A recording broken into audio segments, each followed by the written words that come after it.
Dazzle! Alright, what's up everybody? Welcome back to another Dazzle video. Today we're going to go over mid matchups against melee heroes.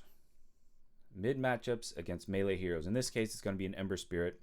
Now, of course, as with any Dota game, matchups are everything.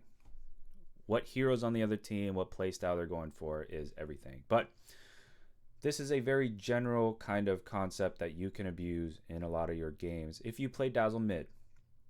In my opinion, Dazzle mid right now is probably Dazzle's best role because you can get your Ags quickly. Ags is just by far the best item on Dazzle right now, and it just seems that the pace of the game is so fast that you need to have a good start in order to have a really high impact in games. Obviously, I think he's the best hero in the game, period. But just saying, from a comparative standpoint, mid Dazzle is probably his best role. This game I'm playing against a level 29 Ember player. He is an ancient level player, I believe.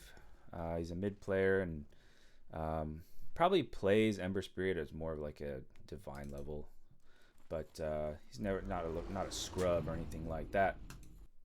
Now, you do want to place a ward if possible. I like to place my ward a little bit further back than most, and this is just so a lot of the wards that people would try and deward with don't reach all the way back here.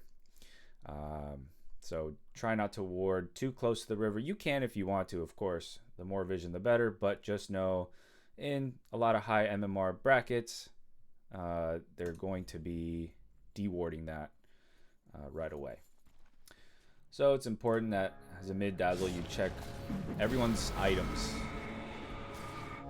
You want to see if there's anything crazy that people have, who has boots, who has fairy fires, who has a salve. So Ember Spirit just showed on the map. I clicked his portrait just to see what his items were. I did mess up my block. So we're going to go over two main concepts in today's video. It's going to be the double wave, and it's going to be aggression under tower by using the 500 radius aggro rule. So the first thing we want to talk about here is just the double wave. Everything that we do is going towards this double wave concept. So what we want to do to start off that concept is to have our creeps meet on our side of the river. And this is exactly why I did not participate in any of the bounty rune shenanigans. I wanted to get a good block. Obviously, I fucked up. So I messed up already, but it's okay. We all mess up. It's going to happen in the game. You just got to keep playing. The person who plays better with the mistakes is usually going to win the game. You don't want to get tilted. So the first wave, when you meet, you want to be aggressive right away. So the first thing I do is I right click them. Okay, that's very important. You want to assert dominance right away. You want to show the opponent that, look, I am here to kill you, buddy, and you're not going to have an easy lane. I'm not just going to let you sit here, slide a fist everything, flame guard, be aggressive on me. No. I am here to kill you, and if I get some creeps along the way, that's fine. And you really want to just mess up his game as much as possible. Okay, so that's my first mission here. So right here, you want to try and counteract what the opponent is doing. So the opponent right here, he wants to get this range creep. He wants to secure the range creep. He wants to push the wave. So he's going to flame guard, and he's going to try and push the wave. But I'm going to make him back up by poison touching him so that he can't just spend all his time here last hitting. I want to mess things up as much as possible.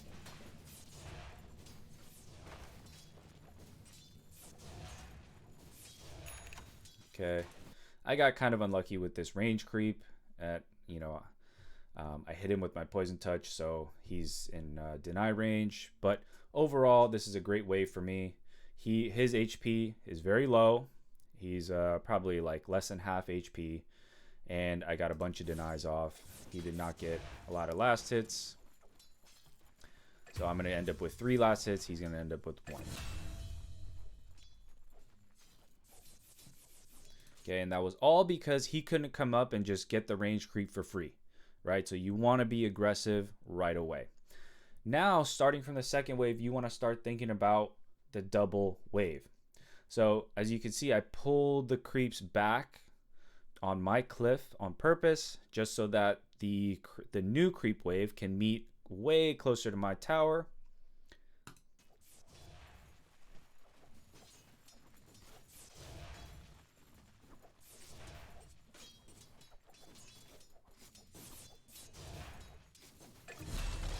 Okay, so that shadow wave was very important. Not only did it secure the last hit on the range creep, which he was probably not going to come up and contest it anyway. He was a little bit too scared of just getting poison touched. But what it did was it helped me heal this guy, this melee creep. Okay, and these guys are close to full HP, which is really important.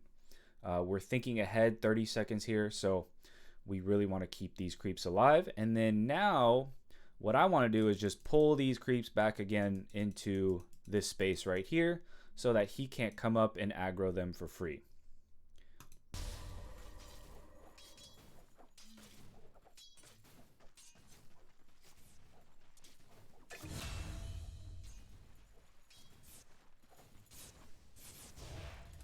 All right, so now the double wave is becoming a little more obvious, right? So the double wave is when you have 2 sets of creeps and they have none.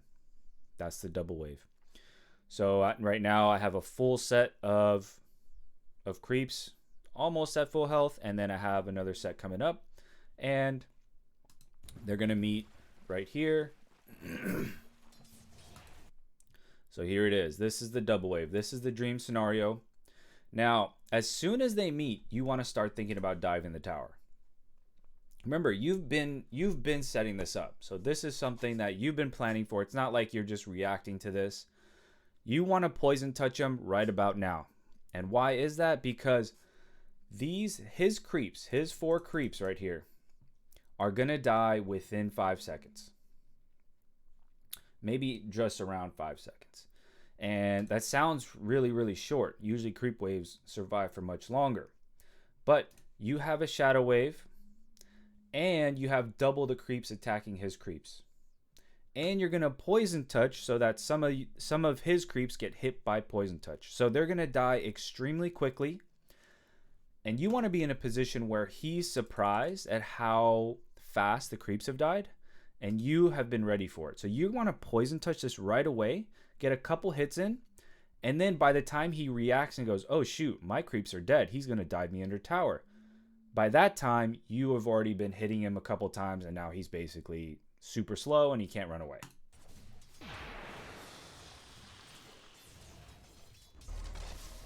Okay, and I guarantee you, if you are in a lower bracket, someone who hasn't gone through this before, they're going to kind of stick around and try to go for these last hits, because they're going to underestimate the power that you have with just 2 points in your poison touch and then the shadow wave and the double wave.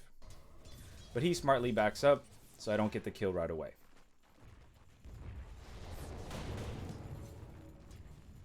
Now we can go over the 500 radius tower aggro mechanic. What is the 500 radius tower aggro mechanic?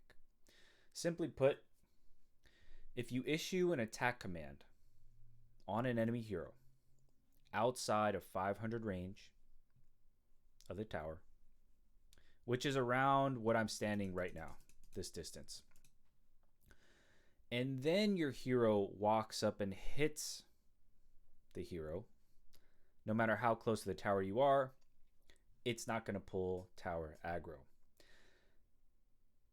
Super important when you play mid and you're diving. So if you don't really get that, it's kind of a weird, I don't know if I explained that well, but basically there's a lot of other, videos out there that kind of deal with tower aggro mechanics and how that works. I'd recommend watching those videos. This is one of the many tower aggro mechanics, but basically, if you issue the attack command outside of this little radius, 500 radius, you're usually going to be fine. There are exceptions, but you're usually going to be fine. You can walk, your hero can walk up and attack. You can't walk into the tower and then issue the command. Then you're going to be pulling aggro for sure.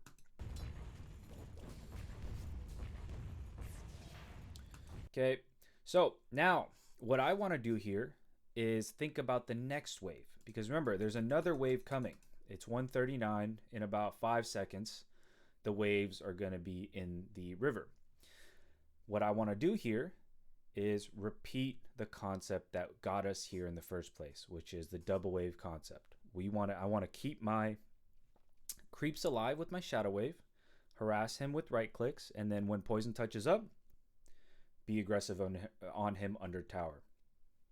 All the while you're trying to deny, last hit, and then just kind of read into what's going on in his mind. Okay, so I shadow wave. And in my head, I'm thinking he wants to get these creeps. He wants to last hit these creeps. And so I'm going to fake deny one of them, make him come closer, and then I'm going to just hit him. See, so that deny hit there was just to get him to turn around and go, hey, you want this last hit, buddy? If he goes for it, which all mid players are going to go for it, then you're just going to turn around and right click him.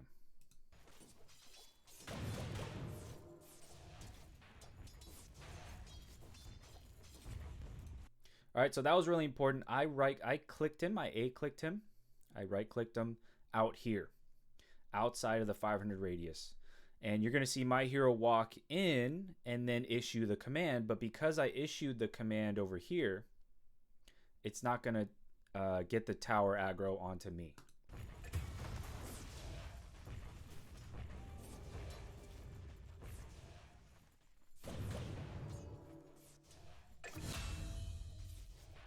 And there we go. There's the kill. There's the solo kill in the mid lane. Very simple concept.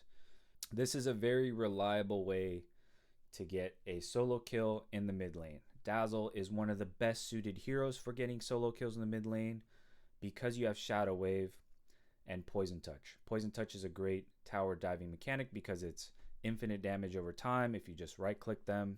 So if you know the tower aggro mechanics, you can continue to right click them. And Shadow Wave is great for building aggression because you can create the double wave.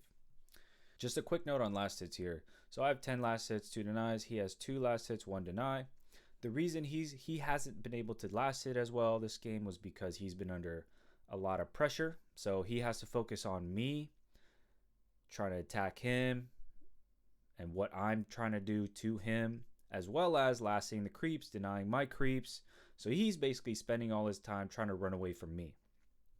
And at the same time, my creeps are hitting his creeps.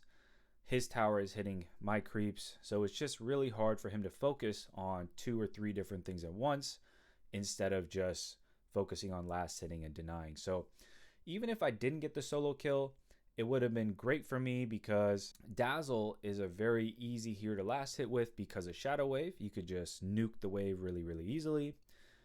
And so you want to use that to your advantage by putting the pressure on your opponent and making him focus on 2 or 3 things at once rather than just last hitting. So this is another reason why I ended up with such a high last hit deny difference here. All right. Well, that's it for today's video. I hope you guys learned something, and good luck in your next games as Dazzle.